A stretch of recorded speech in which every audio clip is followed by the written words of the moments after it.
नमस्कार, मैं हूं प्रकाश हिंदुस्तानी। अगर आप मल्टीप्लेक्स में या सिनेमा घर में जाकर भूल चूक माफ देखने की सोच रहे हैं, तो अपने फैसले पर विचार कर लीजिए, क्योंकि यह फिल्म आपके धीरज की परीक्षा लेती है।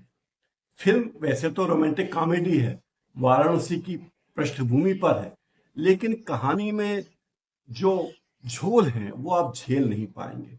फिल्म में एक टाइम लूप दिखाया गया है जिसमें वही वही घटनाएं एक ही समय में घूमती रहती हैं, और वे घटनाएं इस कदर उबाऊ हैं कि आप परेशान हो जाएंगे। कई दर्शक तो सिनेमाघर छोड़कर चले भी गए। दरअसल इस फिल्म की जो सबसे बेहतरीन चीजें हैं वो इसके ट्रेलर में दिखाई जा चुकी है। अगर आप इस फिल्म का ट्रेलर देख चुके हैं तो आपको फिल्म देखने की जरूरत नहीं है, क्योंकि वही इस फिल्म का सर्वश्रेष्ठ हिस्सा है। बाकी का हिस्सा 2 हफ्ते बाद, हाँ केवल 2 हफ्ते बाद ही ओटीटी पर आ रहा है, तो सिनेमा घर में जाने की जरूरत शायद नहीं है। इस फिल्म का हीरो जो जिसकी शादी होने वाली एक टाइम लूप में फंस जाता है, और फिर वही घटनाएं वही घटनाएं वही घटनाएं, हर दिन कई दिनों तक एक ही घटना, हल्दी की रस्म दोहराई जाती है। इस कदर उबाऊ है दृश्य की हीरो खुद कहता है कि मेरी हल्दी की रस्म हो रही है या मुझे मैरिनेट किया जा रहा है। ये हंसी का दृश्य हो सकता है, लेकिन जब आप सिनेमा घर में बैठे हो तो ये सब चीजें आपको पकाऊ लगेगी। इस फिल्म में छोटे शहर की सादगी जरूर दिखाई गई है, और सरल भोले भाले लोगों को दिखाया गया है, क्योंकि पूरी कहानी वाराणसी को लेकर है, वाराणसी की पृष्ठभूमि पर है। हीरो हीरोइन दोनों वाराणसी के ही रहने वाले हैं। फिल्म की सारी बातें वाराणसी के मद्देनजर ही रख कर की गई हैं। हल्की फुल्की कॉमेडी है, दिल को छू लेती है, सादगी भी जानी पहचानी है। राजकुमार राव हमेशा की तरह अपने किरदार को जीवंत करते हैं। उनकी कॉमिक टाइमिंग और इमोशनल सीन दोनों में अच्छी पकड़ है। वामिका गब्बी जो हीरोइन है, नई हीरोइन है, उन्होंने कई जगह ओवर एक्टिंग की है, तो दर्शक हंसने के बजाय रोने लग जाते हैं। वाकई देखा जाए तो कॉमेडी फिल्म बनाना बहुत कठिन है, क्योंकि आज के दौर में लोगों को हंसाने के लिए जब इतने राजनेता कॉमेडियन की भूमिका में आ गए हैं, तो बेचारे राजकुमार राव कर क्या लेंगे।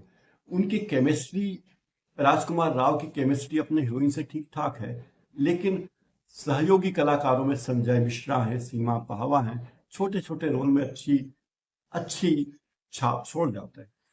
फिल्म की सबसे बड़ी सादगी इसकी खूबी है, सादगी रिश्तों की मिठास है। लेकिन टाइम लूप का कॉन्सेप्ट भारतीय परिवेश के तरीके में बड़ा मजेदार नहीं लगता। आप ही सोचिए, अगर मैं आपको जो बात कह रहा हूं, अगर वही बात बार बार कहूं, जैसे कि आप यूट्यूब वीडियो में या म्यूजिक में लूप में सुनते हैं, अगर वही घटनाएं रोज रोज घटे, आप रोज सुबह उठकर दफ्तर जाएं, वही घटनाएं घटे, वही कागज पे साइन करने पड़े, वही फाइलें निपटानी पड़े, तो कैसा होगा। सफर में आपको वही लोग मिले, तो ये सारी बातें फिल्म को बिखेर देती हैं। कहानी बिखरी हुई लगती है, और गाने जो हैं वो फिल्म की गति को धीमा करते हैं। गाने, एक भी गाना इस फिल्म में ढंग का नहीं है, लेकिन अंत में जो गाना, पुराना गाना है, वही थोड़ा ठीक है, उससे पहले रखते तो बेहतर होता। टाइम लूप के कॉन्सेप्ट को मजबूत करने के लिए जो भी पैरोडी बनाई गई है वो हास्यास्पद हो जाती है। निर्देशक और लेखक करण शर्मा है, वो मनोरंजक कहानी पेश करना चाहते हैं, अंत में वे निर्देश देने के मूड में आ जाते हैं, गीता का ज्ञान परोसने लगते हैं, महाकाल की पूजा करते करते गीता का ज्ञान देने लगते हैं, और यही लगता है कि फिल्म अपने रास्ते से भटक गई है। यूए सर्टिफिकेट इसे मिला है ताकि हम हर उम्र के दर्शक देख सकें, लेकिन इस फिल्म के कई डायलॉग ऐसे हैं जो बहुत ही सड़क छाप हैं, और दर्शकों को पसंद नहीं आएंगे।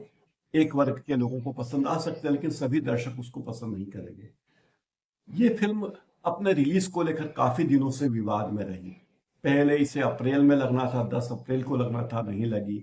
फिर 9 मई को सिनेमाघरों में रिलीज होने वाली थी, लेकिन भारत और पाकिस्तान के बीच तनाव के कारण ऑपरेशन सिंदूर को देखते हुए फिल्म को आगे बढ़ा दिया गया। फिर मेकर्स ने इसको सीधा ओटीटी पर रिलीज करने का फैसला कर लिया, लेकिन फिर पीवीआर आइनॉक्स से इसकी डील हो गई, मुकदमेबाजी हुई, और बॉम्बे हाई कोर्ट ने ओटीटी रिलीज पर रोक लगा दी।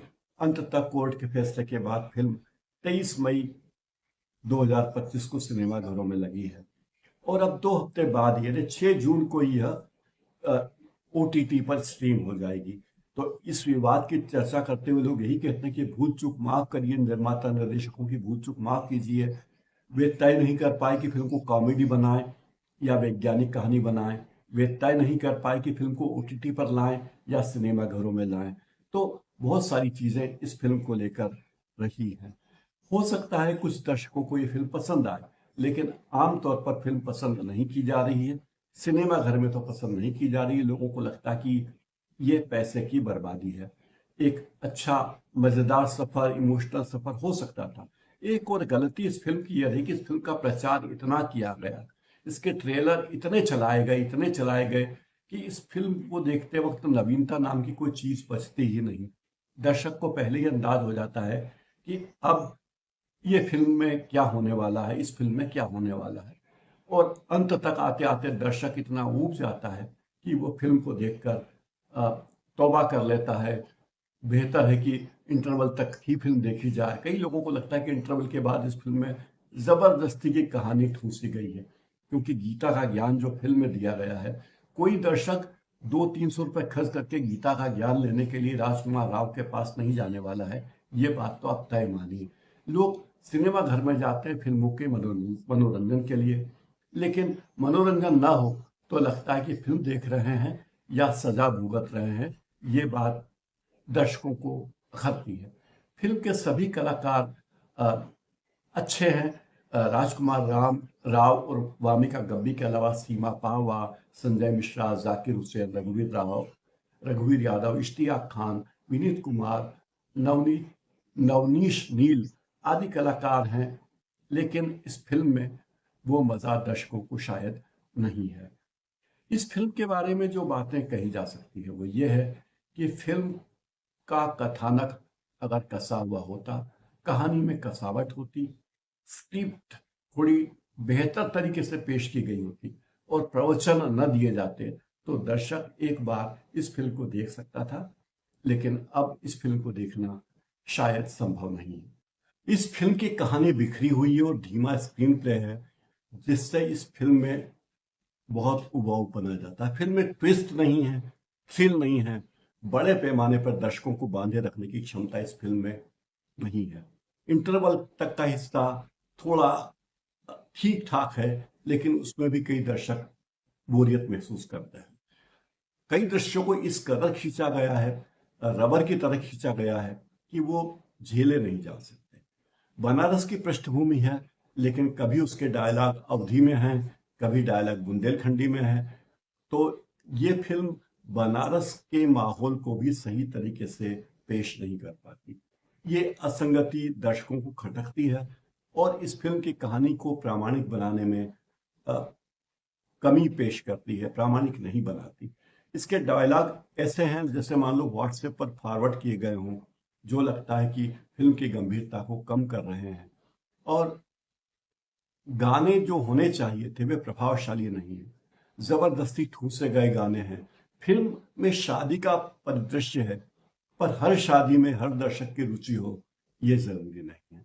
और जो बात दर्शकों को अखरती है वो ये कि सामाजिक संदेश देने के बहाने फिल्म में जो प्रवचन दिए गए हैं, जो नैतिकता का पाठ पढ़ाया गया है, वैसी कई कहानियां हमारे आसपास गूंजती रहती है। व्हाट्सएप पर भी ऐसी कई कहानियां आपको रोज मिलती होंगी, वे इस फिल्म को कमजोर करती हैं। तो कुल मिलाकर मुझे लगता है कि ये फिल्म देखने के लिए आप ना जाएं सिनेमा घर में तो कोई आपका नुकसान नहीं है। और यूं भी ओटीटी पे फिल्म आने वाली है ही, तो आप ओटीटी पर ये फिल्म देख सकते हैं। इस कार्यक्रम में फिलहाल इतना ही। चैनल को लाइक और सब्सक्राइब कीजिए, बेल आइकन भी दबा दीजिए ताकि आने वाले कार्यक्रमों की सूचना आपको मिलती रह सके। सत्य हिंदी के फिल्म समीक्षा शो में फिलहाल इतना ही। बहुत बहुत धन्यवाद।